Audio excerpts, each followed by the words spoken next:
What it do, cuckolds? It's your boy, the hater, up in this piece. And just because we had the election video doesn't mean that we're not going to have another video today that has to do with wrestling, even though this video will obviously be published a little bit later up in this mug. This video is about how AEW is a company that nobody could possibly care about any longer. You know what I'm saying? Let's go over the facts. Number one, AEW has spent considerable amount of money signing people that have provided absolutely zero return for them throughout their tenure. You know, we've got people like Daniel Bryan, who I would say amongst some of the signings, he is a bright spot because at least he wrestled many, many times and he even won the world title. But what about everybody else? I mean, Daniel Bryan included, if we're being honest. Recently, I heard that Miro, also known as Rusev, has asked for a release.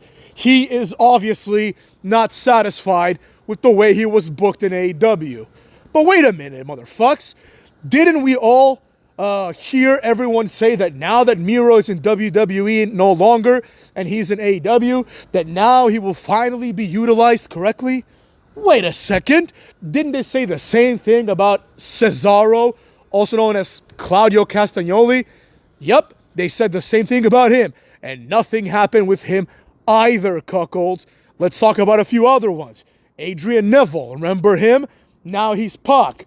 All this guy does is he returns and leaves and returns and leaves, and he joins factions that go nowhere, like Death Triangle, and now the John Moxley, whatever the hell they're called, I haven't watched in a couple of weeks, so who the hell knows, right? Think about that for a second. But a personal favorite of mine, of course, Malachi Black. Remember when Malachi Black debuted and everyone was losing their minds? They're like, well, now Tony Khan, I don't know why, everyone always said Tony Khan will know what to do with him. Vince is out of touch. Think about who you're comparing to Vince. You're comparing a complete nobody who has no idea what wrestling is to the guy that literally invented wrestling. And here we are. Malachi Black got a nice little entrance with some good theme songs, and then he's got like a mask with horns on it. They give him a faction. The faction makes absolutely no sense. You got that Brody King guy, who in my opinion would be better off without being associated to this NXT jobber. Then, speaking of NXT jobbers, all of a sudden, Buddy Murphy joins. Buddy Murphy is known for having a completely invalidated and unremarkable career in WWE and likely more so in NXT. On some random throwaway episode of SmackDown, he beats Daniel Bryan. And everyone simultaneously agrees, all the neckbeards I mean, of course, they all simultaneously agree that Buddy Murphy is this hidden gem. Nobody gave a flying fuck about Buddy Murphy when he was in a tag team with the other guy. You know? Nobody cared at all. Nobody thought that this guy stood out.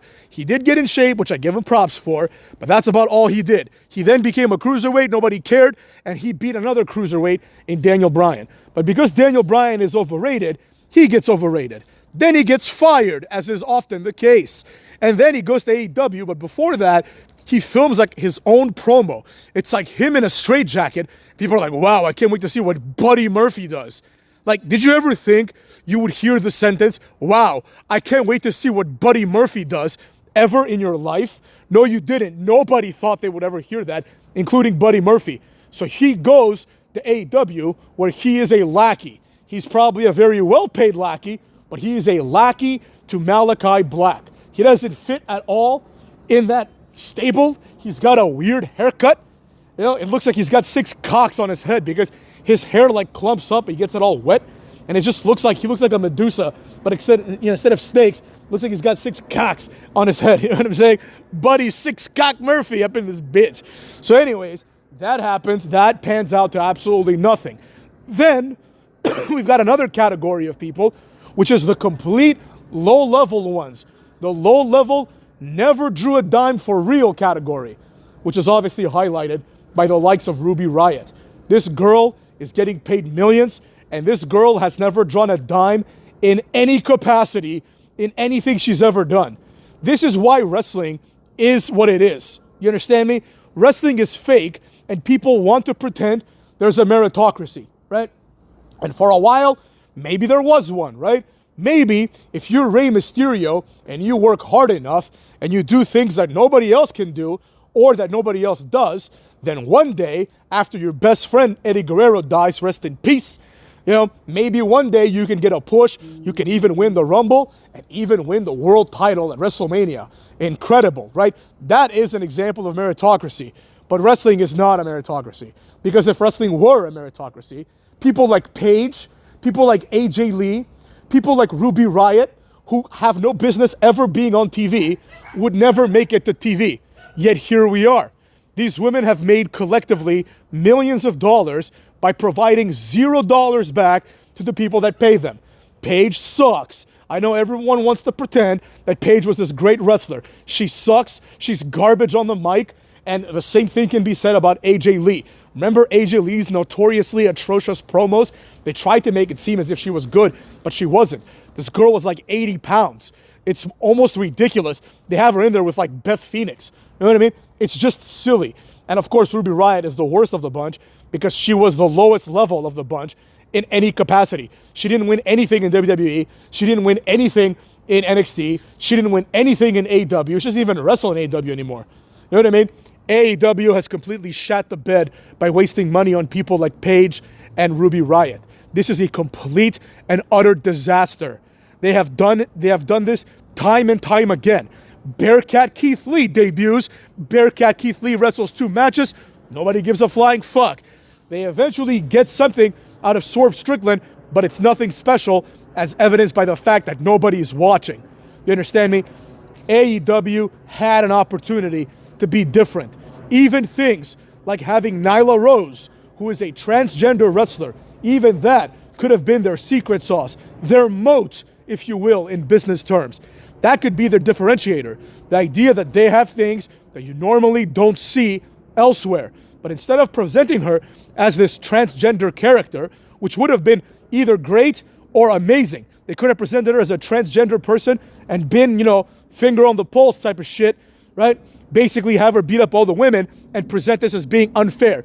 Or they could have presented like another story where she's the face and basically she's a transgender person who just wants a chance and nobody's giving her one, right? But instead they just make her basically like another Awesome Kong, except she's not entertaining. So there you have it, cuckwads. AEW is full of continuous bad decisions time and time again. I don't understand how this is even possible. You have the blueprint. The blueprint is called TNA Wrestling. TNA did it correctly in the beginning. They grew steadily. They emphasized future stars. They emphasized their own guys and gals eventually. And they grew at a very, very manageable base. It's only when they decided to go a bit too far, when they decided to grow a little bit too much, or at least too much too quickly, that they started falling apart. Think about it logically. Think about it.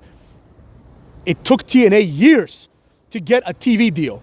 Then it took them like another year to make their TV deal a 2-hour TV deal, which would allow them to actually have a competitive show, at least conceptually.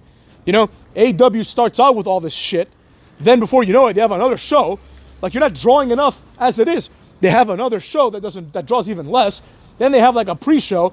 Then they have like Elevation. Then they have all this other crap. They want it to be WWE so badly. They want it to be WCW so badly. But they didn't have what it takes. They didn't have the stars. But more importantly, because you could actually argue that they did have the stars, right? They had their own stars. They could have pushed people that either were new guys like Powerhouse Hobbs or taken underappreciated guys like Pac and pushed them into being a star. But instead of doing this, they didn't even focus on the people that they had that were theirs, like the Young Cucks and Kenny Omega. Instead of making these guys the faces of the company immediately, we had to wait for like a year for Kenny Omega to have his run, which was uneventful. You see what I'm getting at here? The problems of AEW start at the top and they trickle down to all these jobbers. It's been years since AEW has done anything interesting. And this is reflected in their viewership and the fact that they're hanging on by a thread. Now, I know what some of you are thinking. Hater, they just got a massive deal. No, they didn't. We can go into the specifics of that later. But for now, all you need to know is that this company is basically done. There is no interest in it. There is no follow-up to anything they've done. They're doing like mobile games and shit that nobody cares about instead of promoting their wrestlers.